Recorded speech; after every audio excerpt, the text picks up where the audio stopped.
Susanna B. Anthony fue una de las principales líderes del movimiento sufragista norteamericano, que durante la segunda mitad del siglo XIX reivindicó el derecho de voto para las mujeres. Su padre, Daniel Anthony, era un maestro cuáquero liberal que regentaba una empresa de manufacturas de algodón y militaba activamente en el movimiento antiesclavista. Susan se educó en un ambiente de independencia de criterio y rigor ético que marcaría toda su trayectoria política. Acudió a la escuela primaria del local y pasó luego al colegio que su padre había fundado y dirigía. Completó sus estudios orientados a la pedagogía en un internado femenino de Filadelfia y en un colegio para señoritas del interior del estado de Nueva York. Al concluir sus estudios regresó a la casa familiar y se dedicó a la enseñanza hasta que cumplió los 30 años.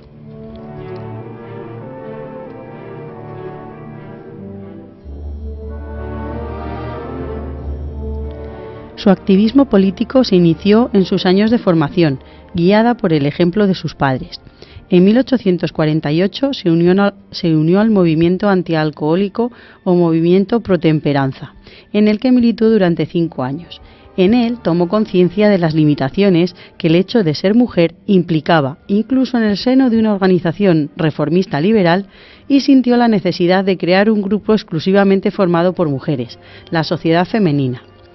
Pero su paso al feminismo no se produjo de forma definitiva hasta que en 1851 conoció a Elizabeth Cady Stanton, la feminista que en 1848 había dirigido la Convención de Seneca Falls, primer manifiesto del sufragismo estadounidense.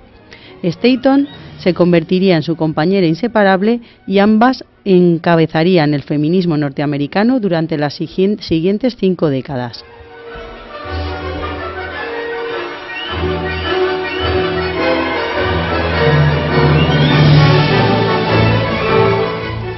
Desde 1882 protagonizó junto a Stanton y Amelia Bloomer diversas campañas en favor de la igualdad de derechos de las mujeres. La lucha feminista se centró en principio en reivindicaciones de carácter general para ir progresivamente limitándose a la petición del sufragio universal, por considerar que el voto era el instrumento clave para conseguir ulteriores reformas legales. Sin embargo, las campañas en favor del sufragio fueron acompañadas de muchas otras, encaminadas a transformar la legislación laboral, la mentalidad sexista y las costumbres discriminatorias de la sociedad norteamericana. Así, por ejemplo, Anthony y Stanton dirigieron una campaña contra las restricciones físicas que la moda femenina decimonónica imponía a las mujeres, promoviendo el uso de pantalones bombachos y faldas amplias. Paralelamente al movimiento antiesclavista en el que militaba, la ya inseparable pareja Anthony Stanton dirigió diversas campañas contra las leyes del estado de Nueva York, discriminatorias para las mujeres, y pronunció numerosas conferencias por todo el estado.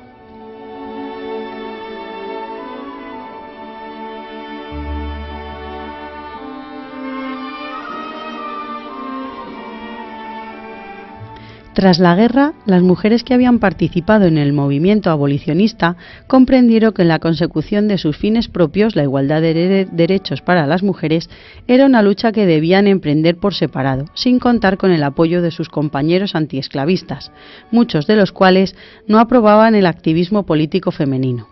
La lucha feminista se centró desde entonces en la obtención del derecho al voto. En 1868, la 14ª enmienda fue aprobada. En esta enmienda indicaba que todas las personas que nacieran o se naturalizaran en los Estados Unidos eran ciudadanos de los Estados Unidos. En 1870, la 15ª enmienda también fue aprobada. Esta enmienda recogía el derecho que los ciudadanos de los Estados Unidos tenían de votar y que no sería negado a nadie a causa de su raza ni por el color de su piel, incluso si la persona fue una vez un esclavo. Estas enmiendas se aprobaron para darle a los hombres negros el derecho de votar. Susan continuó trabajando, yendo de estado a estado dando discursos acerca de los derechos de las mujeres. Cuentan incluso que llegó a dar 100 en un mismo año. En 1878, Susan convenció al senador Aaron Sargent de California que propusiera una enmienda a la Constitución para el sufragio de las mujeres. La enmienda fue rechazada, pero Susan luchó mucho para que la enmienda se propusiera cada año.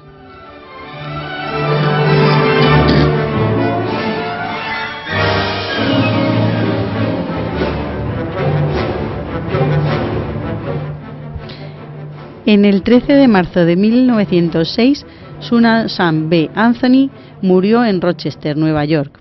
En noviembre de 1920, 14 años y medio después, la 19ª enmienda a la Constitución de los Estados Unidos le garantizó a las mujeres su derecho a votar.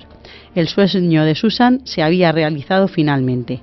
En 1979, más de 70 años después de su muerte, se le dio el honor a Susan de estampar su retrato en la moneda de dólar de los Estados Unidos.